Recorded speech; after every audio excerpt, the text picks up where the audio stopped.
Hello, if you don't know me already, my name is Federica and welcome to my YouTube channel where I value faith, healing, and self-discovery.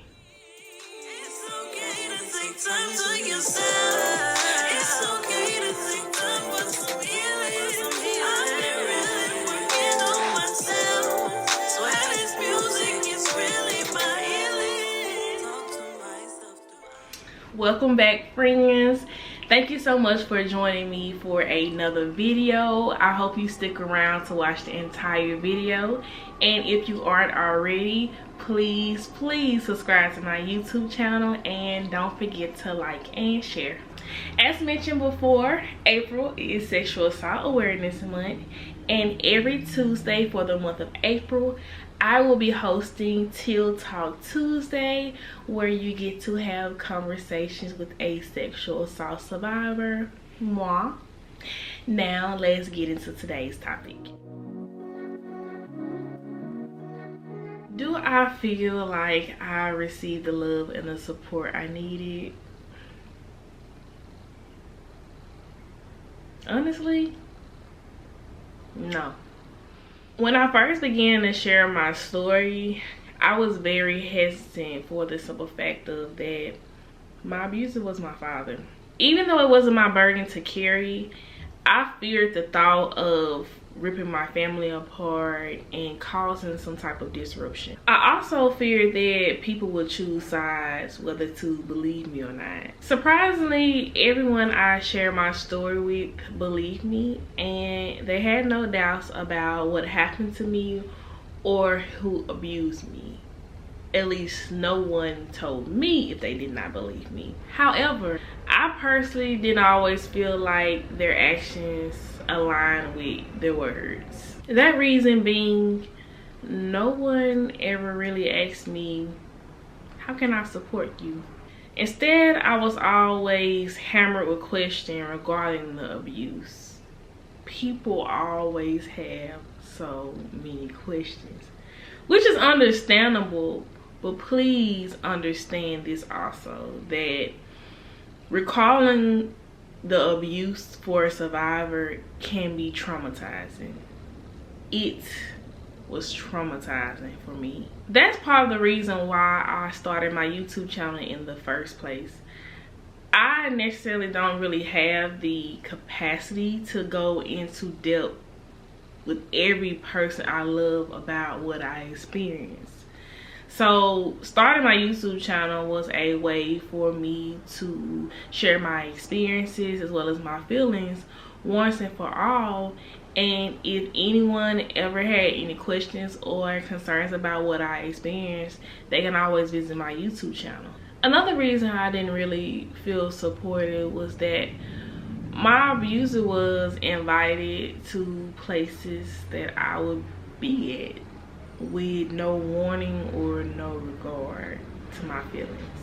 Whenever I'm put in that situation, I think back to, what if I had come forth as a child? Would I still be put in that situation?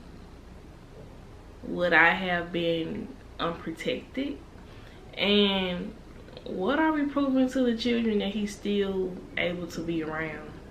I have these questions because, let's be honest, nothing could ever replace the pain that I experienced, the pain that I'm currently experiencing, but the love of God. At the same time, in order for me to feel safe and validated, I deserve to feel supported by the people I love. Needless to say, it wouldn't be me if I didn't throw a little accountability in there. I recall having brunch with one of my favorite cousins, and she asked me how I was doing and asked me how I was dealing with everything after telling my family, and I just straight up told her not good at all. And I went on, and she just allowed me to vent and express myself and just share how I was feeling, you know, just listening. And when I finished talking, she said, well, how can they support you better? was a little stuck. You know, at the time, I didn't really know.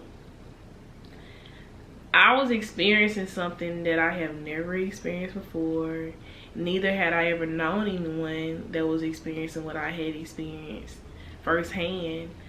So what I was going through and what I needed, I really didn't know.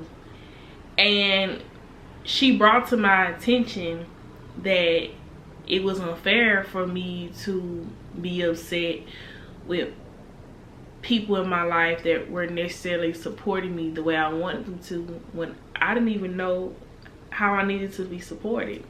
So if there is a survivor listening to this, watching this, I just want you to know there are people in your life that want to support you, and they may not know how. And it's up to you to communicate how you want to be supported. And if you're not a survivor, but you're a loved one of a survivor, I encourage you to create a safe place where a survivor feels comfortable sharing these feelings and these emotions with you. And the best feeling for a survivor is someone who's at least interested in how they feel. Not assuming, not ignoring, but actually interested. And the conversation with my cousin really opened my mind, opened my eyes to things that I didn't realize that, you know, were truly bothering me. But because she created space for me to share and feel safe and not judge me and not come back with a rebuttal, but simply ask, how can they support you better? So I hope that this helps somebody. I hope this helps survivors. I hope this helps loved ones of survivor on how to better support their loved one. And I hope you enjoyed our Teal Talk Tuesday topic for the day. I hope to see you next video. And I also want to remind you, don't forget to subscribe, don't forget to like, and don't forget to share. And I will see you next time.